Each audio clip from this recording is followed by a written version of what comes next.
Dane news की खबरों के साथ जुड़े रहने के लिए हमारे YouTube चैनल को सब्सक्राइब करें और हमारे Facebook पेज को लाइक करें।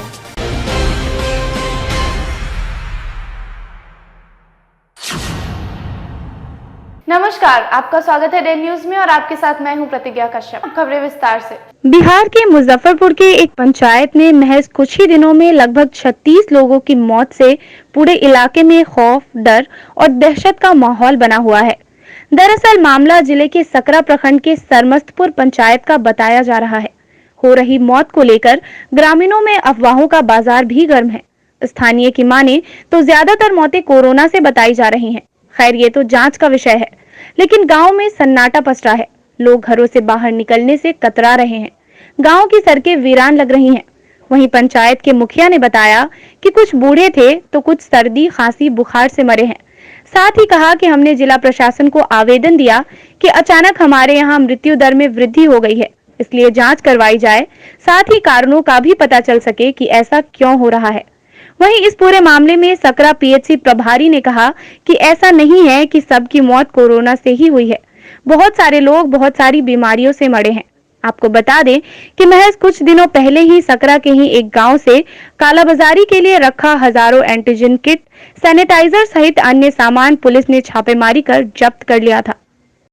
मौत होना तो स्वाभाविक है, लेकिन ये अचानक 27 दिन हुआ है। 27 दिन में हमारे यहाँ 36 आदमी मरे हैं, जिसमें से कुछ लोग बूढ़े भी थे। बहुत से लोग ऐसे थे जिनको सर्दी, खांसी, बुखार हुआ, गए प्राइवेट में इलाज कराए, ऑक्सीजन लगाए। ऑक्सीजन जितना पैसा, गरीब आदमी है, पैसा जितना था खर्च किया, वापस आ गया घर पे। अभी तो एक आदमी ऐसा भी है जिसके यहाँ सिलेंडर पड़ा हुआ है। सिलेंडर वाला पैसा देने के लिए नहीं है, इसलिए सिलेंडर पड़ा हुआ है। तो हम लोग जिला प्रशासन को आवेदन दिए थे कि भाई अचानक हमारे यहाँ मृत्यु दर में वृद्धि हो गया है, इसके लिए थोड़ा सा जांच, हमारे यहाँ जांच करवाया जाए और मृत्यु के कारण पर भी कुछ चर्चा हो कि क्यों आखिर ऐसा हो रहा है। तो अब यह तो आज जांच के लिए हॉस्पिटल से टीम आई है, आज जांच चलेगा। तो मुखिया जी, 36 मौत के बाद प्रशासन जागी है, इससे पहले क्यों नहीं जांच करवाई गई? इसके पहले प्रशासन तो भाई जब तक जो है तो क्या कहा जाए, जब तक जोर नहीं लगाइएगा कोई जगने की बात नहीं है। सब लोग तो अपने आप में परेशान बना हुआ है। आपने प्रखंड पदाधिकारी को दी थी क्या? नहीं, प्रखंड चिकित्सा पदाधिकारी को दिए थे। अच्छा, तो उन्होंने क्या आश्वासन दिया? उन्होंने कहा कि भाई जांच किट नहीं है उपलब्ध अभी। अच्छा। किट आता है तो जांच होगा। जब डीएम को दे दिए हैं तो किट उपलब्ध हो गया, जांच हो रहा है। लगभग अभी तक कितनी मौतें हो चुकी है आपके पंचायत? अभी तक 36 मौत हुआ है। कितने दिनों में? 27 दिन में। अभी तक 36 हो गया है, लेकिन अब देखिए 2-4 दिन में फिर बढ़वे करेगा। 2-4 और भी लोग हैं क्या कुछ ऐसा? ये है। ये कौन सा गांव है? सरमस्तपुर। तो क्या चीज़ से मौतें हो रही है सब लोगों की? कोरोना का ज़्यादा शिकायत है। इसमें जो है सब कोरोना से ही डेथ हुआ है, ऐसा कुछ नहीं है। और बहुत सारे लोग बहुत सारी बीमारियों से मरे हैं। बहुत सारे लोग दिल्ली में बीमार थे, कहीं बीमार थे, मुजफ्फरपुर, समस्तीपुर, सब जगह बीमार थे। डेथ हुआ है, लेकिन अगर उसको कोरोना से नहीं जोड़ा जा सकता। वहाँ के स्थानीय मुखिया जो हैं उनका कहना है कि लगभग लोगों में कोरोना के लक्षण पाए गए हैं। लक्षण तो ऐसा कुछ नहीं होता। जिसको सर्दी, खांसी, बुखार है सबको कोरोना आ जाता है। टेस्ट करने पर जब तक पॉजिटिव नहीं आया तब तो मुश्किल है कहना।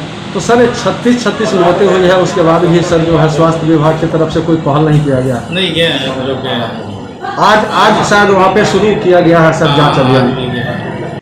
BR अम्बेडकर बिहार विश्वविद्यालय हिंदी विभाग के पूर्व अध्यक्ष, मूर्धन्य विद्वान, आलोचक, कवि डॉक्टर रेवती रमन नहीं रहे। सोमवार की अहले सुबह 4 बजे Indira Gandhi institute of medical science Patna में अंतिम सांस ली। वे कोरोना संक्रमण के शिकार थे और पिछले कुछ दिनों से पटना में ही इलाजरत थे। 2 दिनों पूर्व अचानक तबीयत अधिक बिगड़ गई थी, तब से आईसीयू में थे। मृदुभाषी डॉक्टर रमन साहित्य जगत में अलग पहचान रखते थे।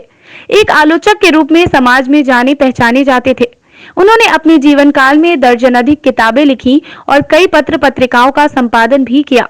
उनकी प्रकाशित रचनाओं में समय की रंगत, कविता और मानवीय संवेदना, समकालीन कविता का परिप्रेक्ष्य, मैथिली शरण गुप्त कविता में समकाल काव्य विमर्श, निराला महाकाव्य से मुक्ति, चिंतामणि प्रकाश प्रसाद और उनका स्कंद गुप्त, भारत दुर्दशा कथ्य और शिल्प, हिंदी आलोचना, 20वीं सदी, जातीय मनोभूमि की तलाश, सर्जक की अंतर्दृष्टि और त्रिलोचन नामचीन है। उनके द्वारा ऋतुगंध, अमिधा, संभवा आदि पत्रिकाओं का संपादन किया गया। साहित्य विद्या में विभिन्न सम्मान से सम्मानित होने वाले रेवती रमन हिंदी काव्य सम्मेलन के हस्ताक्षर प्रतिनिधि थे। जब कभी कवि सम्मेलन का आयोजन होता और डॉक्टर रेवती रमन को याद किया जाता, वह उसमें सहभागी बनते और अपनी काव्य रचनाओं से श्रोताओं को मंत्रमुग्ध बनाए रखते। साथ ही स्थल पर उपस्थित युवा लेखकों को साहित्य सृजन को प्रेरित तो करते ही थे, उन्हें उनकी खामियों से अवगत कराते हुए उचित मार्गदर्शन कर निजात दिलाते थे। उनके जाने से हिंदी साहित्य जगत में खालीपन सा हो गया है। साहित्य जगत मर्माहत और शोकाकुल है। अपनी कृतियों, व्यवहार और संस्कार से डॉक्टर रमन सदैव याद किए जाते रहेंगे।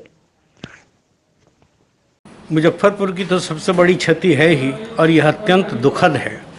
व्यक्तित्व एक बड़ा यशस्वी लेखक ठीक होकर भी इस तरह से हम लोगों के बीच से सदा के लिए जुदा हो जाएंगे।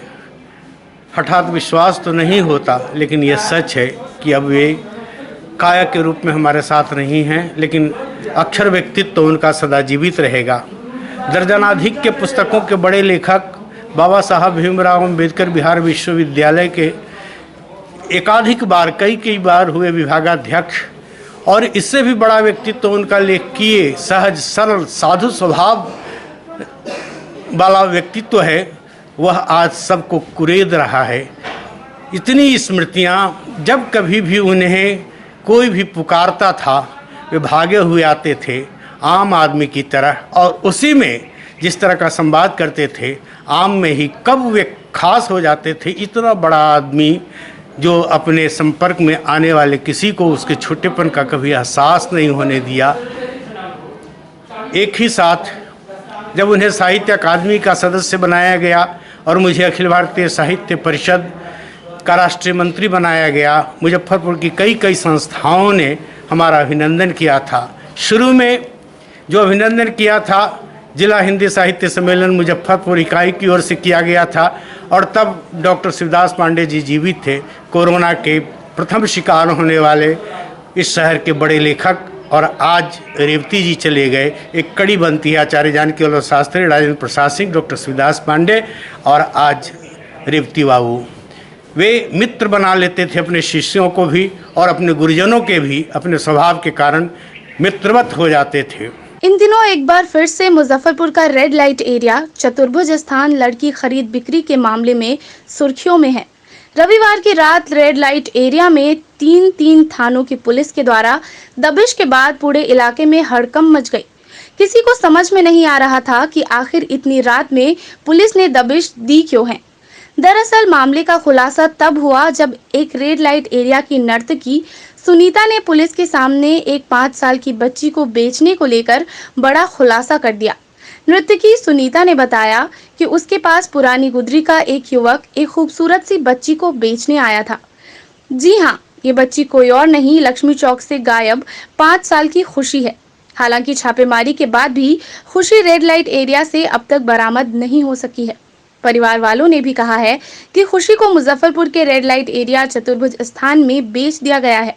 परिवार वालों ने प्रशासन से जल्द ही बरामदगी का गुहार लगाया है।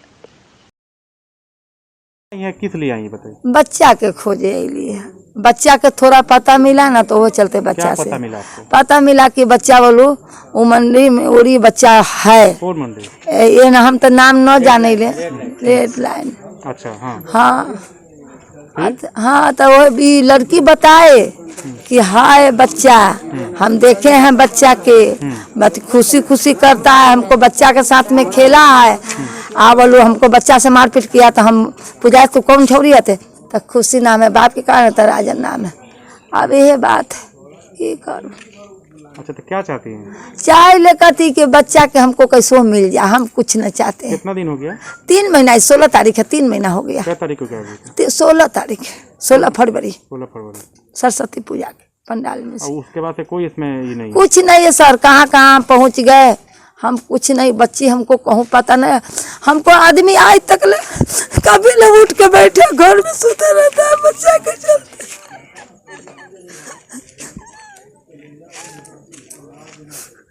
कोई पता ठिकाना नहीं? नहीं है पता सर, तो आपको क्यों लग रहा है कि यहाँ लाके कोई बेच दिया होगा?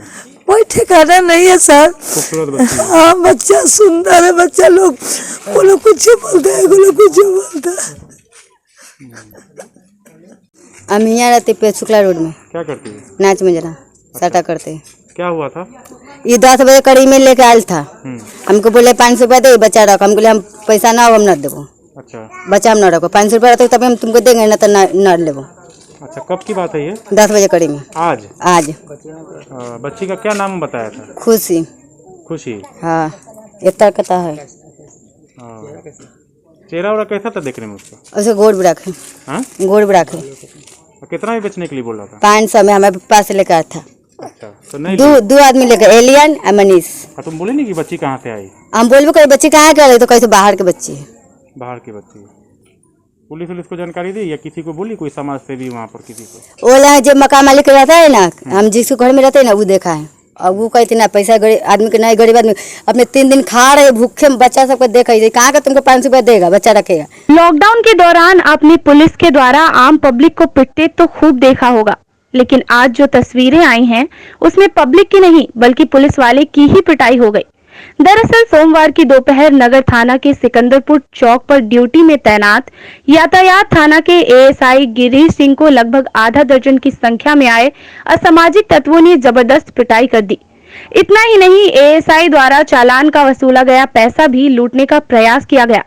घटना की पूरी वारदात वहां पर लगे सीसीटीवी कैमरे में कैद हो गई।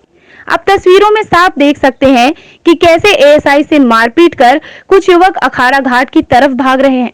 घटना में एएसआई गिरीश सिंह घायल भी हो गए।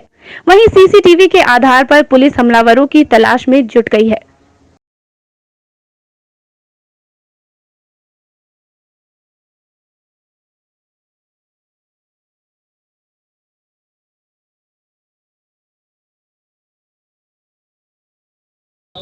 कोरोना काल में एक तरफ जहां पूरा देश त्रस्त है, वहीं पुलिसकर्मी की भी ड्यूटी बढ़ गई है। विभिन्न चौक चौराहों पर पुलिस के द्वारा ड्यूटी की जाती है और जो बेवजह सड़क पर घूम रहे गाड़ियों की चालान भी करती है। चालान काटने के दौरान में आज सिकंदरपुर चौक पर एएसआई गिरीश सिंह है जो ड्यूटी कर रहे थे, उन्हें कुछ असामाजिक तत्वों के द्वारा जमकर पिटाई कर दी गई। उन्हें कई जगह चोटें आई है, उनसे हम खुद बात करते हैं। गिरीश जी, क्या हुआ था उस वक्त? हाँ, पिटना शुरू कर दिया और बैग छीन के भाग गया तोड़ के। हम रगड़ना शुरू किए, रगड़ते हम तो अब थक गए थे, तो वो मोटरसाइकिल वाले बेचारे बैठा के और ले गए, तो रगड़ते तब वो बैग बिक के भाग गया। फिर हम वहाँ से लौट गए। क्यों रोका आपको? आया एगो साहब गाड़ी पकड़ के भेज दिए थे थाना पर, इसी कारण से वो आके कुछ सोचा कि आप ही भेजे होंगे, अफसर आप जा हैं। वो कहने लगा कि आप गाड़ी पकड़ के क्यों थाना पर भेज दिए। हम कह रहे बाबू हम कुछ जानबे नहीं कर रहे हैं। अब तभी वो कुछ नहीं, पिटना शुरू कर दिया। अच्छा, चोटें आई हैं? हाँ, चोट है पीछे। बैग भी छीन लिया था आपका? बैग छीन तोड़ के भाग गया, ले छीन के। अच्छा, उसमें मांस था और रसीद है काटने के लिए। पीछा किए 1 किलोमीटर 1 माइल। उसके बाद एगो मोटरसाइकिल से रपेटे हैं, तब कुल कोली उली में घुस गया। क्या उद्देश्य रहा होगा उसका? उद्देश्य अब उसका क्या होगा भैया, जो नहीं हम कहें। आया पिटना शुरू कर दिया। कितने की संख्या में थे वो लोग? 8-10 गो के संख्या में थे। जान भी जा सकता था उसमें। जी, पहचाने कौन लोग थे? कुछ पहचान पाए? पहचान तो भैया हमने कुल मांस उस लगने था, पहचाने उन्हें तो नहीं। कुल 18, 19, 20 बरस के कुल लड़का था। गाड़ी उड़ी पकड़ाया था? हाँ, गाड़ी तो पकड़ के भेज दिए थे थाना पर साहब। तो कोरोना काल अभी चल रहा है, आप लोगों का जो ड्यूटी है वो काफ़ी हेवी ड्यूटी है। इसमें कहीं ना कहीं जान का भी डर है, कहीं ना अपने आप को सुरक्षित महसूस कर रहे हैं? हाँ, कहीं अरे वैसी रहने के बाद तो हमरा के जान पर भी खतरा है ना। खतरा है जी। वरीय अधिकारी से इस बारे में आप लोगों ने बताया है या सुरक्षा उनके लिए बोला है? बड़े अधिकारी तो कह दिए थे कि वहाँ चौक पर आप जाइए, वहीं पर आप ड्यूटी आपका है। हम यहीं पर आके ड्यूटी 2-3 रोज से कर रहे थे। हथियार उतर है आपके पास? हथियार तो नहीं लिए हुए हैं, हमें हथियार नहीं। यातायात थाना में तैनात एएसआई गिरीश सिंह को आप सुन रहे थे। इनका साफ तौर पे कहना है कि सिकंदरपुर चौक पर ड्यूटी के दौरान कुछ असामाजिक तत्वों ने इन पर जानलेवा हमला किया, पैसे से भरा बैग छीनने का प्रयास किया। कुछ दूरी तक जाकर अपराधी को दौड़ाकर उन्होंने फिर बैग छीन लिया। फिलहाल जो वरीय अधिकारी, इसको सूचना दी गई है और जो वरीय अधिकारी है सीसीटीवी के आधार पर मामले की जाँच में जुट गई है। कैमरा पर्सन रविकांत के साथ आमिर, डे न्यूज, मुजफ्फरपुर। जिले में कोरोना की दूसरी लहर में कई मरीज ब्लैक फंगस नामक रोग की चपेट में आ रहे हैं। इस फंगस को लेकर जिले में अलर्ट जारी किया गया है। जिलाधिकारी प्रणव कुमार ने अस्पतालों को निर्देश दिया है कि इस फंगस की चपेट में आने वाला कोई मरीज इलाज को पहुंचता है तो इसके बारे में वो पूरा विवरण सिविल सर्जन को देंगे। सीएस को आदेश दिया गया है कि पीएचसी और अनुमंडल अस्पताल के उपाधीक्षकों से रिपोर्ट लेकर जिला प्रशासन के माध्यम से राज्य मुख्यालय को उपलब्ध कराएंगे। सरकारी व निजी अस्पतालों में इलाज को पहुंचे लोगों में यदि ब्लैक फंगस के लक्षण सामने आते हैं तो तुरंत बड़े अस्पताल में रेफर कर दें। इसे लेकर राज्य सरकार द्वारा जिलाधिकारी प्रणव कुमार को आवश्यक निर्देश दिया गया है। साथ ही इस पर प्रशासन एवं स्वास्थ्य विभाग को चौकसी बरतने का निर्देश राज्य सरकार ने दिया है। इस आदेश के बाद जिला प्रशासन व स्वास्थ्य विभाग ब्लैक फंगस को लेकर अपनी तैयारी तेज कर दिया है। ब्लैक फंगस एक नया ये आया है पोस्ट कोविड प्रॉब्लम के रूप में। वैसे केसेस के लिए जो प्रोटोकॉल्स हैं उसके लिए सभी चिकित्सकों को भी संसूचित किया गया है ताकि यदि ऐसे लक्षण किसी मरीज को हों तो तत्काल उसका सही उपचार हो सके, तो ये व्यवस्थाएं भी देखी जा रही है। सोमवार को डीएम प्रणव कुमार ने वरीय अधिकारियों के साथ कोरोना टेस्टिंग, वैक्सीनेशन को लेकर समीक्षा बैठक की। जिला मुख्यालय स्थित कलेक्ट्रेट परिसर के सभागार में डीएम ने जिले के वरीय अधिकारियों एवं स्वास्थ्य विभाग के अधिकारियों के साथ बैठक में डेडिकेटेड कोविड हेल्थ सेंटर में व्यवस्थाओं के सुचारू संचालन, corona testing, vaccination, mask checking आदि को लेकर समीक्षा करते हुए संबंधित पदाधिकारियों को जरूरी दिशा निर्देश दिया। डेडिकेटेड कोविड हेल्थ सेंटर के वरीय अधिकारी के रूप में डीडीसी को डेडिकेटेड कोविड सेंटर में कोरोना मरीजों के लिए आवश्यक सुविधाओं एवं सभी बेड पर ऑक्सीजन की उपलब्धता सुनिश्चित कराने का निर्देश दिया गया। सदर अस्पताल में नवनिर्मित मदर चाइल्ड अस्पताल को कोविड हेल्थ सेंटर के रूप में स्थापित करने के बाद चिकित्सा व्यवस्था को और दुरुस्त करने का निर्देश दिया।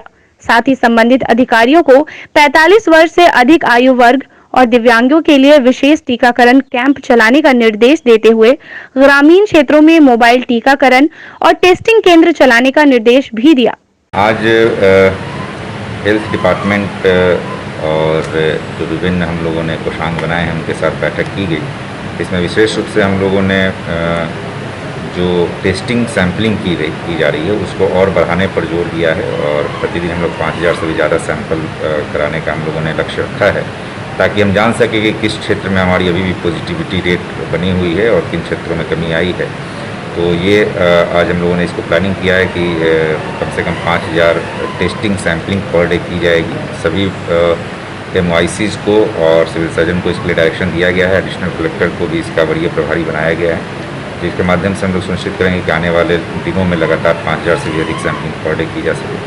इसके अतिरिक्त जो विभिन्न वर्गों में हम लोग 18 से 44 साल और 45 से ऊपर के आयु वर्ग के लोगों को जो वैक्सीन दिया जाना है उसमें और सेशन साइट्स बढ़ाने का निर्णय लिया गया है ताकि जितने भी हमारा ज़्यादा से ज़्यादा हम लक्ष्य को हासिल कर सकें, ज़्यादा से ज़्यादा लोगों को कवर कर सकें।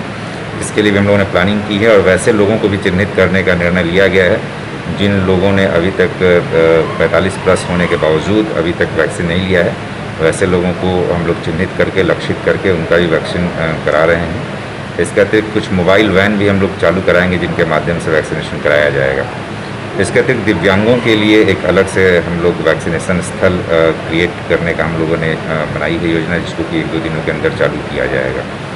और चिकित्सा व्यवस्था को और दुरुस्त करने का और ब्लॉक्स में भी कुछ 2-3 ब्लॉक्स के गुच्छे में किसी एक ब्लॉक के PSC में वहाँ भी आइसोलेशन सेंटर बनाने का हम लोगों ने निर्णय लिया है, जहाँ पर कुछ 20 या 25 बेड के आइसोलेशन सेंटर बनाए जाएंगे, जहाँ आवश्यकता अनुसार यदि ग्रामीण क्षेत्र के कोई मरीज होंगे तो वहाँ पर निकटस्थ ही उनको सेवाएं और सुविधाएं प्राप्त कराई जा सके, इसका भी निर्णय लिया है। जिले में 18 से 44 वर्ष का टीकाकरण शुरू है।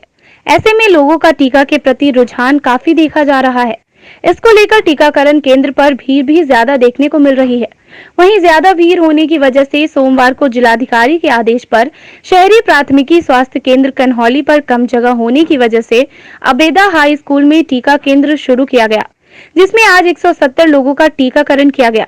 केंद्र के प्रभारी डॉक्टर मुकेश कुमार ने बताया कि शहरी प्राथमिकी स्वास्थ्य केंद्र पर जगह कम होने की वजह से अबेदा हाई स्कूल में आज से टीकाकरण चालू किया गया है।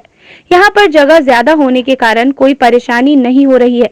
आपको बता दें कि जिला प्रशासन ने ये आदेश जारी किया है कि अगर कहीं किसी भी टीका केंद्र पर जगह कम है तो टीका किसी सरकारी संस्थान में शुरू किया जा सकता है। शहरी प्राथमिक स्वास्थ्य केंद्र पे जगह कम होने के कारण अबेदा स्कूल में इस प्रोग्राम को कराया जा रहा है। जिलाधिकारी का आदेश पर हाँ, जिला ये चूँकि शहरी प्राथमिक स्वास्थ्य केंद्र में जगह कम थी, अबेदा स्कूल में जगह पर्याप्त मात्रा में है और जिलाधिकारी सर के उनके आदेशानुसार इस जगह शिफ्ट किया गया है। टीका लेने वाले को किसी तरह का परेशानी टीका लेने वाले को किसी तरह की परेशानी नहीं हो रही है। कोरोना संक्रमण के कारण मुजफ्फरपुर के मनियारी के 14 पंचायत के 100 से भी ज्यादा गांवों में जांच के अभाव में अब तक 100 से ज्यादा मौतें हो चुकी हैं। वहीं सैकड़ों लोग बीमार होकर होम क्वारंटाइन रहकर डॉक्टर से इलाज करवा रहे हैं। मोहम्मदपुर मुबारक पंचायत के ग्रामीणों ने बताया, पंचायत की पुरुषोत्तमपुर गांव में लगभग 3000 की आबादी में 70% लोग संक्रमण की लक्षण से बीमार हैं। वहीं गांव के प्राथमिक स्वास्थ्य केंद्र में सुविधाएं नदारद हैं, ना तो एम्बुलेंस है और ना ही ऑक्सीजन। जो डॉक्टर प्रतिनियुक्त हैं उनकी सेवा भी सदर अस्पताल में ली जा रही है। ग्रामीण पूरी तरीके से भगवान भरोसे छोड़ दिए गए हैं। गांव में कोरोना जांच की भी सुविधा उपलब्ध नहीं होने से कोरोना संक्रमितों की सही संख्या भी ज्ञात नहीं हो पा रही है। वहीं संक्रमित रोगी घर में ही रहकर झोला छाप डॉक्टर से इलाज करवाने को मजबूर हैं। इसकी जानकारी मिलने के बाद जिलाधिकारी प्रणव कुमार ने ग्रामीण क्षेत्रों में टेस्टिंग और वैक्सीनेशन की रफ्तार बढ़ाने का आदेश स्वास्थ्य विभाग के अधिकारियों को दिया है। ऑक्सीजन की और एम्बुलेंस की कोई सुविधा यहाँ नहीं है, क्योंकि यहाँ पीएचसी है और 5 पंचायत का स्वास्थ्य व्यवस्था इसी पर टिका हुआ है। इसलिए यहाँ ऑक्सीजन और एम्बुलेंस की नितांत ज़रूरी है और अविलंब यह व्यवस्था मनियारी में बहाल किया जाए। कितनी जनसंख्या होगी पंचायत की और स्थिति क्या है, मैंने स्वास्थ्य के कितने अधिकारी हैं यहाँ? कुल 20,000 से ऊपर की जनसंख्या है पंचायत का। बावजूद यहाँ जो है स्वास्थ्य सुविधा नगण्य है, कोई यहाँ व्यवस्था नहीं है। 5 पंचायत को जुड़ दिया जाए तो कितनी जनसंख्या हो जाएगी? तब तो यहाँ लाखों की संख्या हो जाएगी। 5 पंचायत में आम आदमी और वोटर्स मिला करके लाखों की यहाँ संख्या हो जाएगी। और 1 लाख की आबादी के लिए स्टाफ कितने हैं? यहाँ तो कोई स्टाफ, कोरोना काल में भी कोई स्टाफ यहाँ भी अपना सेवा नहीं दे रहे। कोई बोल रहा है कि हमको सदर में सेवा लिया जा रहा है, मतलब तरह तरह के बहानेबाजी यहाँ चल रही है। ये हम लोगों ने ग्रामीण क्षेत्रों में और ज़्यादा संख्या में सैंपलिंग के दर को बढ़ाने का निर्णय लिया है, ताकि वहाँ के संक्रमण की वास्तविक स्थिति पता चल सके। और ग्रामीण क्षेत्रों में बेड्स भी क्रिएट किए जा रहे हैं, वहाँ स्वास्थ्य व्यवस्थाएँ ज़्यादा बेहतर और कराई जा रही हैं। इसके अतिरिक्त वर्तमान में हम लोग होम आइसोलेशन में जो भी मरीज रह रहे हैं उनको लगातार चेस कर रहे हैं, फॉलोअप कर रहे हैं। कंट्रोल रूम के माध्यम से उनको फ़ोन किया जा रहा है, उनको मेडिसिन उपलब्ध कराई जा रही है। जैसे ही उनका पॉजिटिव आता है तुरंत मेडिसिन किट भी लगातार उपलब्ध कराई जाती है। तो फॉलोअप किया जा रहा है, लेकिन इसको लगातार हम लोग अगले 1 हफ्ता तक, चूँकि पिछले 1 सप्ताह से संक्रमण दर में कमी आई है, इसको मेनटेन रखना है हम लोगों को और कम लाना है। तो इसलिए हर तरीके से हम लोग चाहते हैं कि संक्रमण दर कम हो, इसलिए लगातार सैंपलिंग और टीकाकरण ये दोनों अभियान चलाए जाते हैं। वार्ड 10 की पूर्व पार्षद रिजवाना खातून के निधन के बाद उनके वार्ड में गमगीन माहौल है। आपको बता दें कि पिछले 26 अप्रैल को पूर्व पार्षद रिजवाना खातून का हृदय गति रुकने से मौत हो गई थी। रिजवाना खातून चुनाव हारने के बाद भी अपने वार्ड में काफी एक्टिव रहती थी। उनका सपना था कि वार्ड 10 को गुलशन बनाए।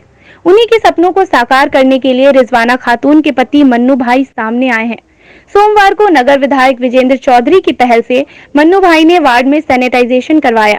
मन्नू भाई ने बताया कि रिजवाना खातून के कार्यकाल के बचे हर काम पर वो खरे उतरेंगे। माननीय विजेंद्र चौधरी जी नगर विधायक के सहयोग से आज पूरे वार्ड नंबर 10 में सैनिटाइज किया जा रहा है। रिजवाना खातून का संकल्प था कि अपने वार्ड नंबर 10 को गुलशन बनाए, लेकिन नहीं हो पाया। वो ऊपर वाले को प्यारी हो गई। तो विजेंद्र चौधरी ने आश्वासन दिया है कि नगर निगम के भरोसे नहीं, हम अपने फंड से आपके वार्ड को गुलशन करेंगे। हमको जनता ने सज़ा दे दिया, कुछ गलती हुई होगी जो हम हार गए। अब ऊपर वाला भी सज़ा दे दिया कि रिजवाना खातून को बुला लिया। जनता से निवेदन करते हैं कि आप चिंतित न हो, हर वक्त मन्नू भाई खड़ा रहेगा आपके लिए। हर समस्या के समाधान के लिए आप हमको एक फ़ोन कीजिएगा, हम आपके यहाँ पहुँच जाएंगे। लॉकडाउन के दौरान बिहार में आम लोगों को खाने पीने की दिक्कत ना हो, इसके लिए सरकार ने राशन कार्ड धारकों को 2 महीने तक फ्री में राशन देने का ऐलान किया है। लेकिन मुजफ्फरपुर के कई राशन डीलरों ने कालाबाजारी के साथ साथ पैसा वसूली का भी खेल शुरू कर दिया है। अब जरा ये डीलर लाल बाबू प्रसाद से मिलिए। यह वार्ड नंबर 38 के डीलर हैं। यह फ्री राशन के बदले कार्डधारियों से 10-10 रुपए की डिमांड कर रहे हैं। इतना ही नहीं, कार्डधारियों का आरोप है कि इनके द्वारा राशन भी कम दिया जा रहा है। मीडिया के कैमरे पर खुद लाल बाबू ने इस बात को कबूल कर लिया कि उनके द्वारा पैसे की वसूली की जा रही है। जब इसकी सूचना स्थानीय पार्षद शबाना प्रवीण को लगी तो शबाना प्रवीण के पति पूर्व वार्ड पार्षद इकबाल कुरैशी औचक निरीक्षण में पहुंच गए। उन्होंने इसकी सूचना जिला प्रशासन को दी।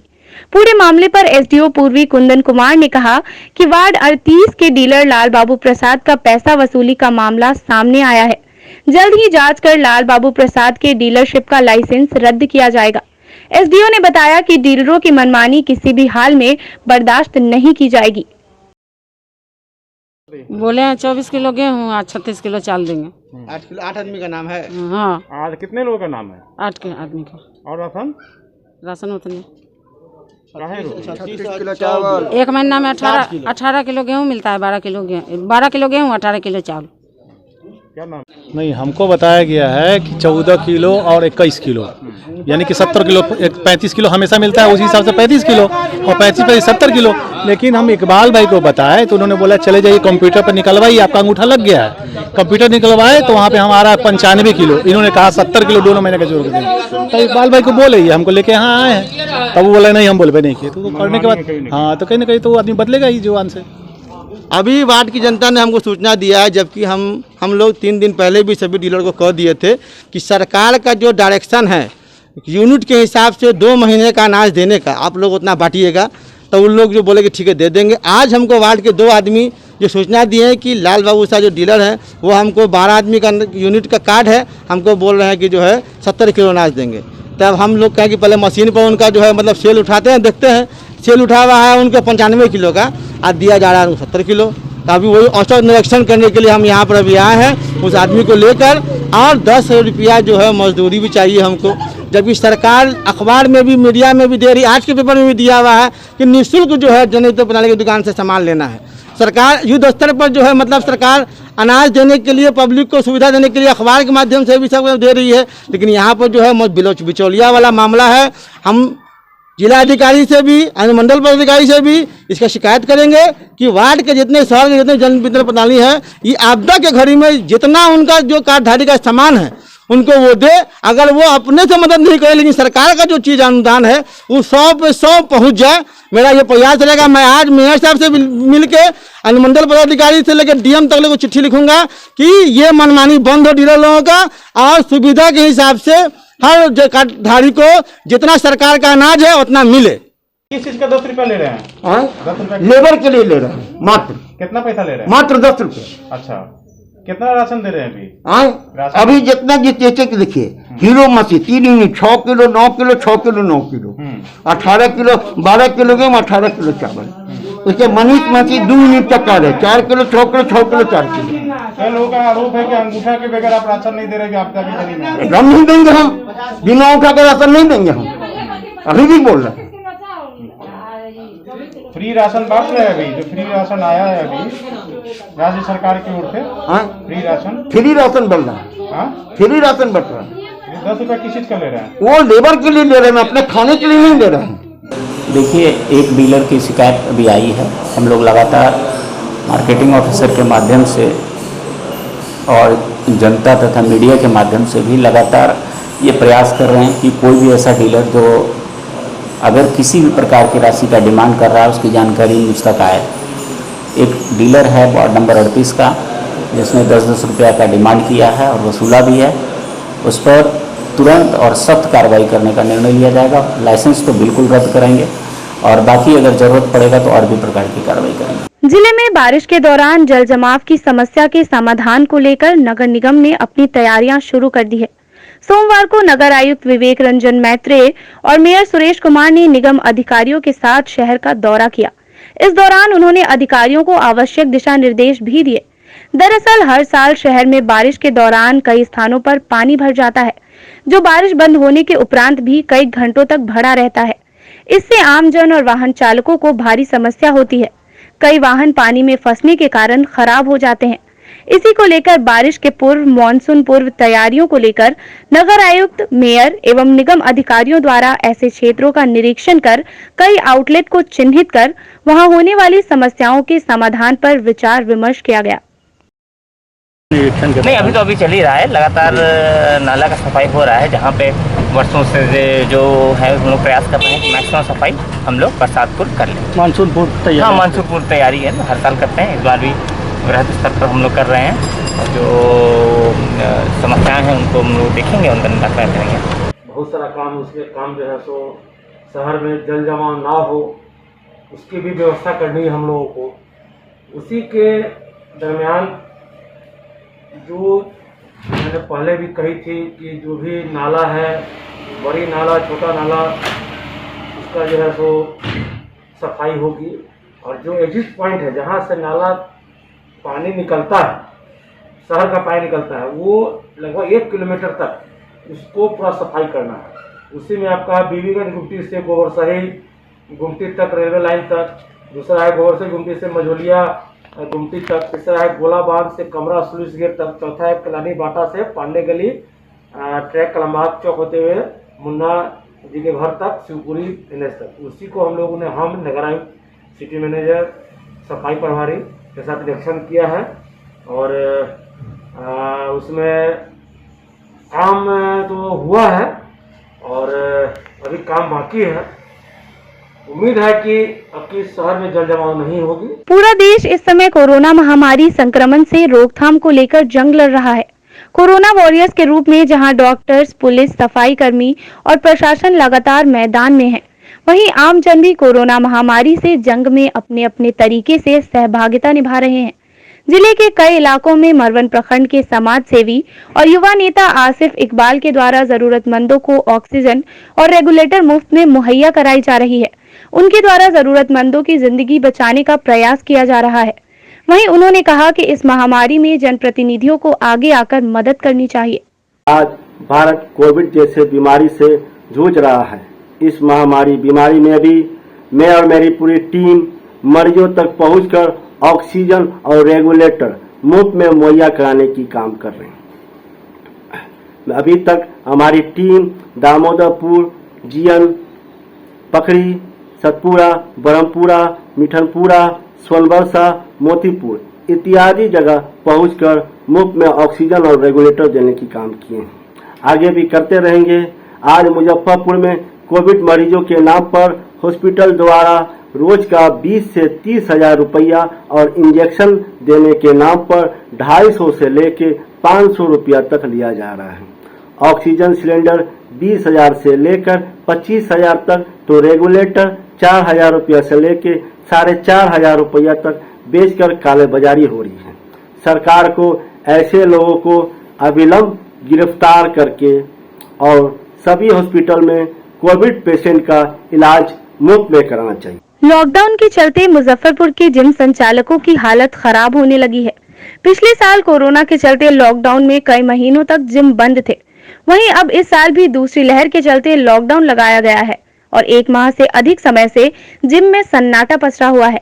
जिम संचालकों का कहना है कि सरकार उन्हें जिम खोलने की इजाजत दे और वो सरकार की हर गाइडलाइन का पालन करेंगे। संचालकों का तर्क है कि जिम करने से इम्यून सिस्टम भी मजबूत होगा। संचालकों का कहना है कि ट्रेनरों की सैलरी, किराया और बिजली का बिल कैसे दें। पिछले 1-1.5 महीने से लगभग इस पेंडेमिक की वजह से जिम बंद है और बहुत सारी परेशानियां आ रही है। वैसे तो अभी सबसे बड़ा है कि यहाँ पे रेंट इतना ज़्यादा है, क्योंकि आप जानते हैं कि जिम जो भी होता है वो 1000 और 2000 स्क्वायर फीट के लमसम में होता है। अपना जिम भी 2000 स्क्वायर फीट के करीब में, और इसका रेंट काफ़ी ज़्यादा है। और लैंडलॉर्ड बोल रहे हैं कि रेंट तो आपको पे करना ही होगा। सारे स्टाफ जो हम लोगों ने रखा है, जो यहाँ पे ट्रेनर यहाँ पे अवेलेबल है, जो और अदर भी क्लीनिंग स्टाफ्स हैं, सबको सैलरी पे करना है। सब पिछले 1.5 महीने से सबको मैंने एक पैसा नहीं दिया है, क्योंकि मुझे खुद एक पैसा नहीं आ रहा है। गवर्नमेंट सब चीज़ों पे ध्यान दे रही है। मुझे गवर्नमेंट से कोई शिकायत नहीं है, लेकिन अगर वो ये बोलते कि आप शिफ्ट वाइज 5 लोगों या 6 लोगों को अगर आप इंटर करा के आप जिम ऑपरेट कर सकते, कुछ गाइडलाइन देते, तो हम लोग हो सकता था कुछ एसेंशियल एक्सपेंस अपना निकाल पाते, लेकिन हम लोग वो भी नहीं कर पा रहे हैं। अगर गवर्नमेंट ये भी नहीं कर सकती थी तो कम से कम ये तो करना था कि जितने लोग रेंट पे अपना बिजनेस चला रहे हैं वो लैंडलॉर्ड से रिक्वेस्ट करते कि अगर आप अपने रेंटर से अगर आप पैसा लेते हो तो फिर आप पे कार्रवाई हो सकती है। बिकॉज तो क्या होगा ना, इससे हम लोग रिलैक्स होकर आराम से घर पे रह सकते हैं। और खाना पीना क्या है, जब तक पेंडेमिक रहेगा तब तक आदमी नॉर्मल खाना पीना खा के अपने आप को सैनिटाइज करके सुरक्षित घर में रह सकता है। लेकिन यहाँ खुद को भी परिवार खुद का भी चलाना है, साथ में जो 10 लोग 15 लोग हमारे अंदर में है उनका भी परिवार चलाना है, तो काफ़ी मुश्किलों का सामना करना पड़ रहा है पिछले 1-1.5 महीने से। और ये पेंडेमिक कब तक चलेगी, गवर्नमेंट बिल्कुल इस सेक्टर पर ध्यान नहीं देती है, स्पोर्ट्स पे ध्यान नहीं देती है, जबकि सबको पता है कि एक्सरसाइज करने से इम्यूनिटी बढ़ती है, लेकिन फिर भी इस मैटर पे कोई ध्यान नहीं दिया जाता है। हम लोगों को काफ़ी परेशानियों का सामना करना पड़ रहा है। आज की खबरों में फिलहाल इतना ही। कल फिर मिलेंगे कुछ नई खबरों के साथ। तब तक के लिए डे न्यूज़ परिवार को दीजिए इजाजत। नमस्कार।